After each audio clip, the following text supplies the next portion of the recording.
Hi guys, my name is Emma and let's talk spooky stuff.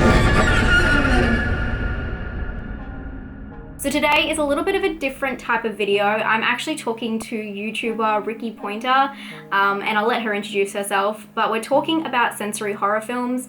Rikki is from the deaf community, and if you do want to see what Rikki can hear and kind of understand Rikki's background, again, she'll introduce herself, but I have left a video down below. I think it would be really cool and interesting to talk to someone from the deaf community, primarily about Hush, the movie, but also sensory horror movies as a whole because they're getting so popular. But I think it's really cool and interesting to hear what people who these movies represent think about them. This is going to be quite light, so don't worry too much. I do think it's an important lesson for us all though, and you guys hear me harping on day and night, so let's talk to someone who actually knows what they're talking about.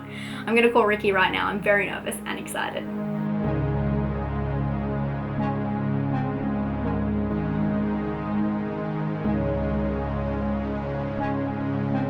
Thank you so much for being here today, Rikki. Can you explain a little bit about yourself to my audience who may not know you? Hi, I'm Rikki. I am a YouTuber who is deaf, chronically pained, etc, etc. I am actually a huge fan of horror movies and thrillers, and on my channel I talk about deaf awareness, disability awareness, and I've actually just introduced my own series called Film Fridays. Very original, I know, but it's talking about like different movies, but it also shows kind of like Hush, which we're talking about today. I haven't gotten to that yet, but you know, just other films here and there talking about how well the deaf representation is, or like if say a non-disabled or deaf person is in it, like how that whole thing works out. So the main reason why I wanted to have you here today is to talk about sensory horror films, because there's such a rise in sensory horror films, such as A Quiet Place, Bird Box, and Hush, which I have been dying to talk to someone who is deaf and from the deaf community about Hush since it came out, because there's so many people who were praising it and saying how amazing it was, and I was really interested to see how accurate it really is. I guess first, have you seen many sensory horror films? Let's see, I haven't seen Bird Box yet. It's been on my list. I did finally see A Quiet Place, and I did see Hush. So I wanted to focus mainly on Hush. As I said, when it was released, it had a lot of praise.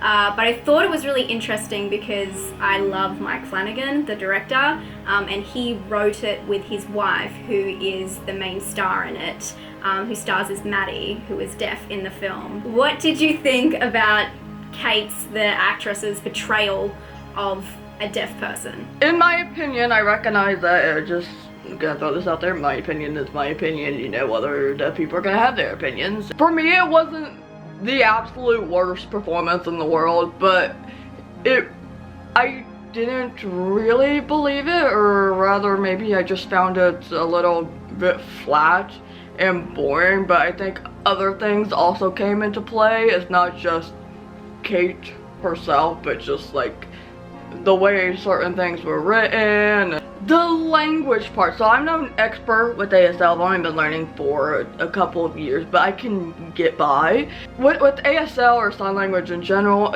it's very expressive in the face, and it just kind of felt like there wasn't really much going on over here. Maybe at some points there were, but I just felt like with horror movies especially, it's just a lot of people, you get all, like, if you're getting angry, if you're getting scared, it really shows in the face, but for her, it just felt like, just kind of flat. Let's get down to the nitpick stuff. The nitty-gritty?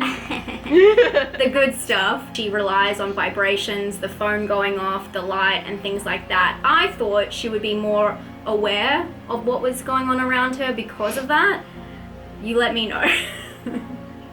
Yeah, so the alarm thing I can understand, because those alarms were going off at one point, and I had no idea until with the carbon monoxide alarm, I was Snapchatting a video just randomly about whatever, and I had so many people respond to me and go, "Have you checked your batteries lately?" And I'm like,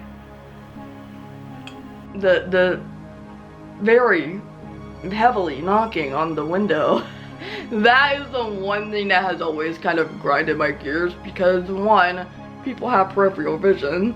Maybe there's somebody that doesn't, but you know, we assume that she would have peripheral vision. And you know, if you're walking around, you know, you're not that far from the door, you're only a few feet from the door. And this isn't like a friendly knock, you know, it's not like, this is like I'm banging on the door like really, really hard, but she's not feeling it. I can understand maybe not hearing it, but that amount of pressure on something so close to her would vibrate at least around that room. And I know this because, you know, I'll be sitting here and that door all the way over there, the entrance door, when that closes, I can feel it. When I would be at my ex's apartment, I would be on the other side of the apartment, and when people are opening and closing the door even gently, I could feel it. Upstairs, there's something going on downstairs while I'm streaming, and I can feel it. So it's 100% unbelievable to me that she would not be able to feel something banging so loudly right beside of her. Well, that was the thing I always thought watching the film, that I picked up on.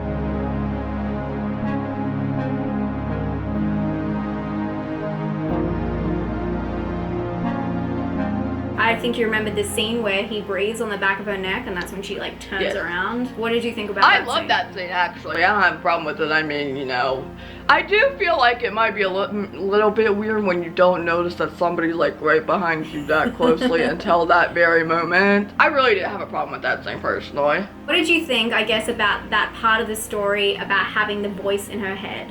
Because that was very interesting watching that play out for her, because you actually hear the voices in the film, and it was a bit of disconnect for me. But I don't know, like with people who can't hear or can't hear well, if they do hear voices in their head and what that actually means. I mean, I think it varies from person to person. I mean, I wouldn't even know if all deaf people can hear voices. I can. Probably because I grew up with better hearing than I do now, and you know, my main language is English.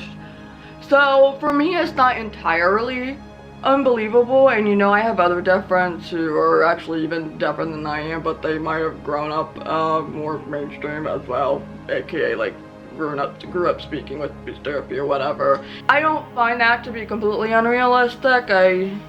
If they did it any other way, I mean, I imagine you could probably do like ASL in your head and a voiceover, but yeah, I don't so much have a problem with that, like just that on its own.